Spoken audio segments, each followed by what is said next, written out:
if everything that exists were but one consciousness, gazing at itself through infinite faces. Today opens Treatise XIV, the letter Hermes Trismegistus addressed to Asclepius, one of the most profound texts within the Hermetic corpus. It was kept in secret for centuries, for within it lies the revelation of the order of the all, the living structure that binds creator and creation into a single essence. The subject before us is the all. The all is neither a deity among others nor a mere philosophical concept. It is the absolute totality of being, the source from which all arises and within which all abides. It is not something in the universe, it is the universe itself in its purest form. The all is principle, cause, and substance, the movement that originates, sustains, and reabsorbs all things. To understand it is to recognize that nothing lies outside its weave, that every existence, from stars to thought, is an expression of a single intelligence unfolding into infinite forms without ever ceasing to be one. Sofia handed me this manuscript wrapped in a flame that did not consume and said, "Within these lines, Hermes explains how the One contemplates itself in the mirror of the world." Before we proceed, it must be stated clearly. This reading is not a summary nor an interpretation. The text will be presented in its entirety, word for word as it was transmitted, with the precision due to an ancient voice and the reverence owed to knowledge that transcends the ages. For what opens here is not commentary, but revelation. And the voice of the treatise proclaims, "God is in all things, and yet is apart from all things." Thus begins the teaching of the all, and when the word fades, only its final truth remains. There are not two principles, but one.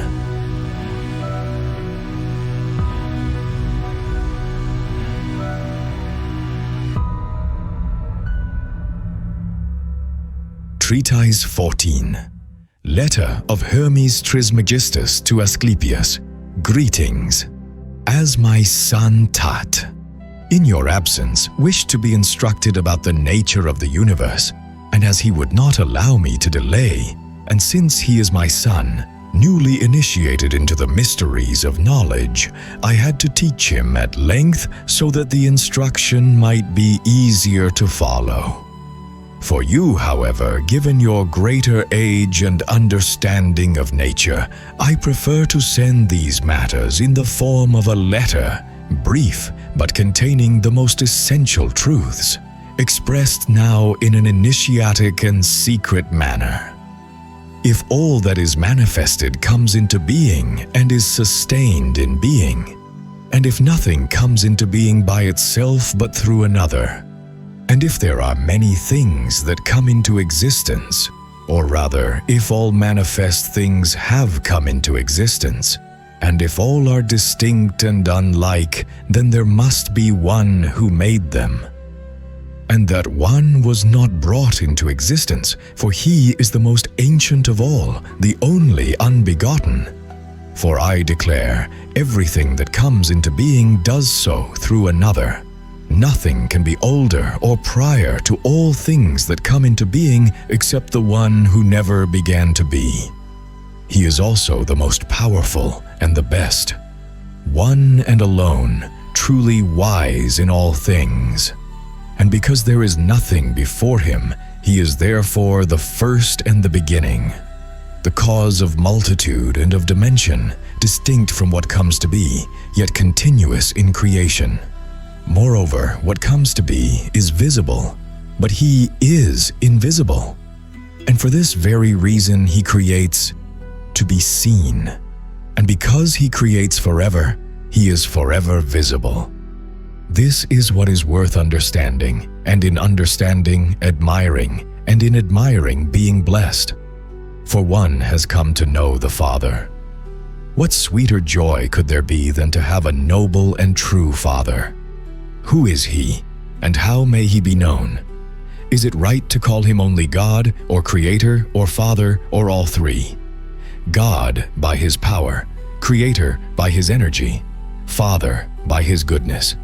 For as power, He is distinct from what comes to be. As energy, He is present in all that comes to be. Leaving aside many and vain words, let us say only this: one must understand two things, the creature and the Creator. For between these two there is never any third. Think of all, listen to all, yet hold fast to these two, and know that together they are the all. Consider nothing apart from them, neither what is above nor what is below, neither the gods nor what is mutable, nor what lies in the depths. Two are the all, the creature and the Creator, and it is impossible to separate one from the other. For the Creator cannot exist without the creature, since both are the same, and therefore neither can exist without the other, that is, without itself. Consequently, if the Creator is nothing other than the act of creation, unique, simple, unmixed, it follows that to create is nothing other than to bring into being. And all that comes into being cannot do so by itself, but must come into being through another. What comes to be cannot exist or endure without the Creator. Separated from each other, both lose their nature, deprived of the other. If, then, these two are accepted as the whole of being, the Creator and what is created, they are one by unity, the one first, the other after, the divine Creator preceding, the creature following whatever its form may be. And let not the diversity of creatures trouble you, as if it diminished the glory of God, for His glory is one, to bring all things into existence. Creation is, as it were, His body. There is nothing defective or deformed in the Creator. Deficiency and deformity belong to creatures, as rust to bronze or impurity to living flesh. The craftsman is not the cause of rust, nor the parents of corruption, nor is God the cause of evil. Rather, it is the ongoing process of transformation, a purgation through which God restores creation. If a single artist may paint heaven, gods, earth, sea, and humankind, why should God not do likewise? Oh, what a grievous error is ignorance of the nature of God! Those who hold such opinions commit a strange folly. They claim to be pious, to honor God, yet by denying that He created all things, they fall into impiety, attributing to Him either arrogance or impotence. For if He did not create all, it was either through pride or incapacity, and both are impious thoughts. To God alone may goodness be ascribed, and the good is neither proud nor powerless. For God is nothing but the good, the total power to bring all things into being. For all that exists, exists by God, that is, by the good and by the one capable of all creation. And if you now wish to know how He creates and how things come into being, you can. Look upon the beautiful and faithful image. See how the farmer sows seed in the field, here wheat, there barley, elsewhere another grain. See how He plants vineyards, there apple trees, and beyond all kinds of fruit. So it was that God sowed immortality in heaven, change upon the earth, and in all things life and motion. The universe does not consist of countless elements, but of few and easily numbered ones. All is made of four, besides God and creation, in which all beings are contained: fire, water, earth, and air. Without these four, nothing exists in the cosmos.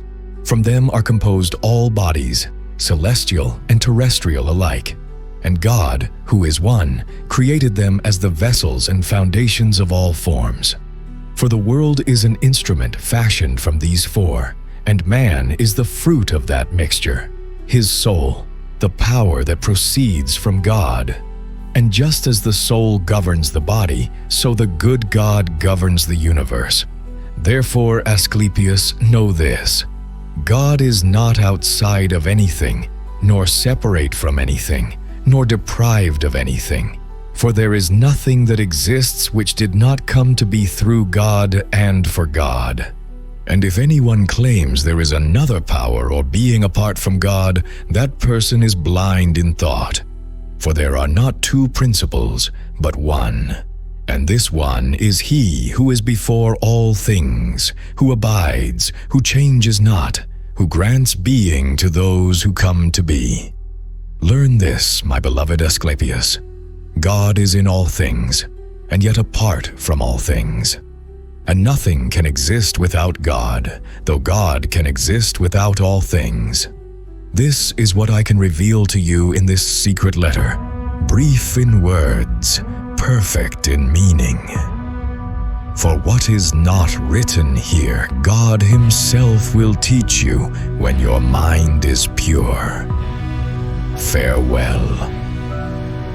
Hermes Trismegistus,